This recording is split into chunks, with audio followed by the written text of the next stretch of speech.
pounder from Princeton, Minnesota, transfer from University of Minnesota. He's 9-5, not currently ranked, or beg your pardon, ranked 25th against Sergio Vega. Vega wasted no time in going in for a shot, but potentially dangerous call. Well, I'm not mad at that, right? He saw Vega's knee, and that's their official's job, is to protect the athlete out there on the mat. And to your point, talking about Tyler Wells transferring already, talked about his two-time national qualifier at 133 pounds, so he's up a weight class here.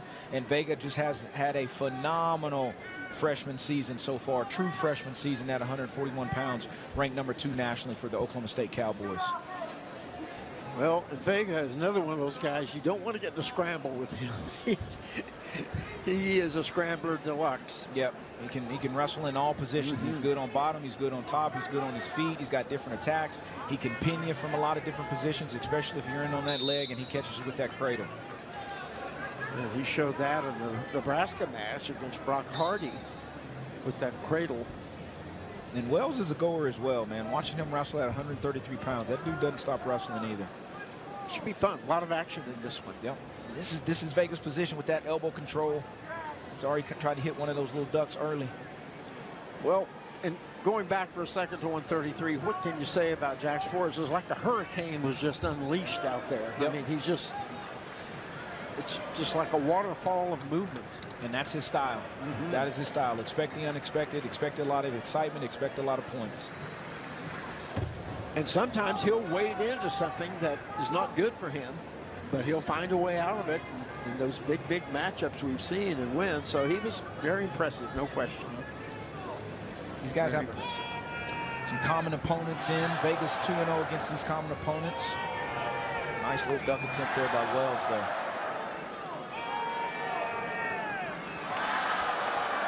Slowed down a bit after that opening flurry. A minute 12 left. Score 25-0 in favor of Oklahoma State. Of course, we have 3 matches left. Sooners looking to break through, get into the scoring column. Vega doesn't mind this position right here. Wells doing a good job of bouncing that head off the mat. A little short offense. Trying to see if he can bounce that head off the mat, create a little space, and go get him a go behind if possible. But Vega doesn't mind that position. We'll get right back to that line, get set, get ready to scrap. 47 seconds left in the first, no score. Vega was in early, but a potentially dangerous hold stopped that one. No one's come that close to scoring since. Good overtie. See Vega with that overtie snap. Back to his elbow control. Vega, kind of a tall, lanky 41-pounder.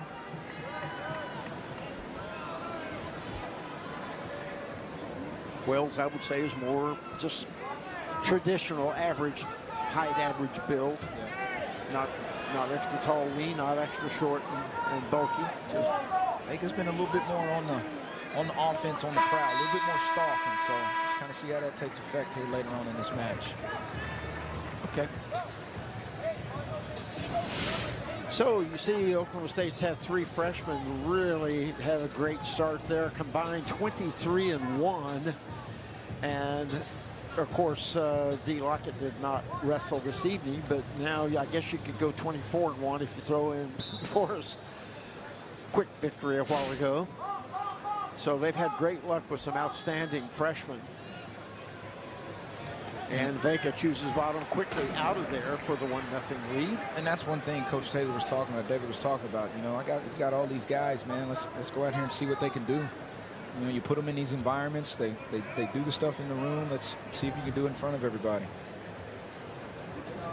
Yeah, and you always wonder when a freshman makes his debut, even if he's highly touted, highly ranked, you never know if get in front of a big collegiate crowd will make him tighten up a little, whatever. I didn't see a good shot there, but Wells. Watch this position. I didn't see any evidence of that with Forrest.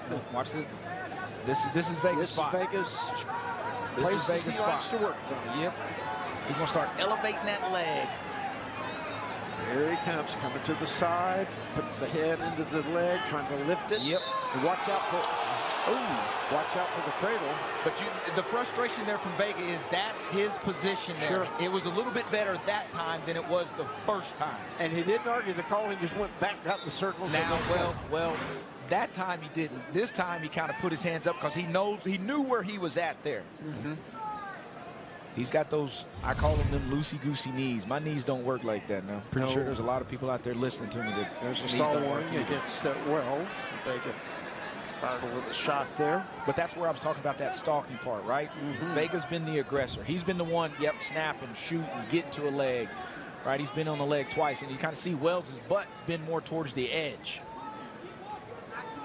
Wells has got to get in there. 30 seconds left in the period. Nobody's been able to score offensively. It's 1-0. And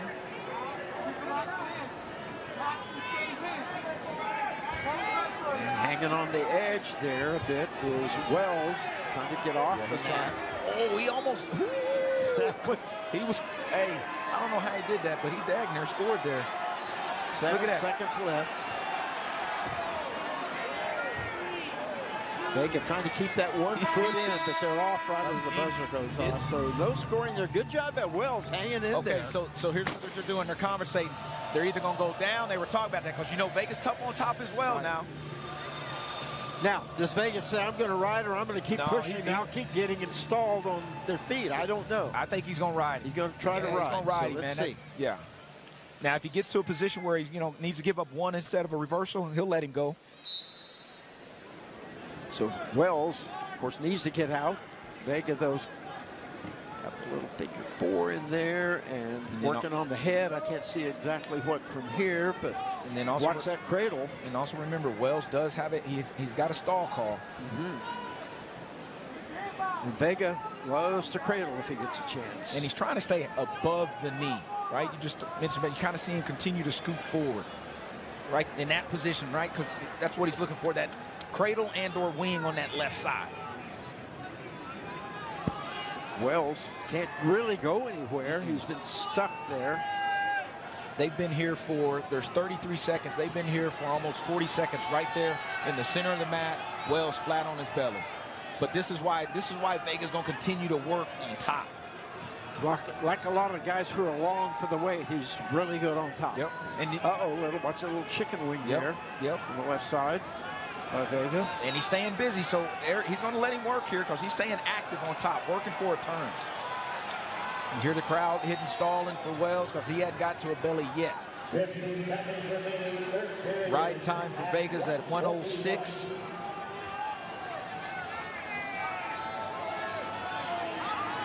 There's another stall call. That'll be a point. Mat wrestling. Mat wrestling is key. Learn how to ride on top. Vega's doing what he needs to do to win this match. He's been the aggressor on his feet. Wells went down, and now he's trying to ride this period out and finish it on top and get another victory for the Cowboys. 20 seconds left. Riding time is locked at 1:33, so he will have riding time. And if it stays this way, it'll be a 3-0 shutout by Vega. And I'm sure he would like to have scored more points, but the important thing is he didn't get frustrated for him. He just kept at it. And I think sometimes that, matches like that happen. Obviously, you want to score more points. They want to put more points on the board, just any wrestler. But sometimes if it doesn't, you're still trying to find a way to get out of there with a W. So they restart, and Wells gets out of there, I think, yes. There's another one. Yep, hit him with another one. That's another point. Fleeing the mat. Yep. So that makes it 3-1. Originally, the score's 4-1. Got the escape, but got caught for fleeing the mat. Well, he didn't give him a penalty point. He just gave the escape, apparently. That's still working. Still working. So the riding time 1:43. Vega looked over at the bench real quick.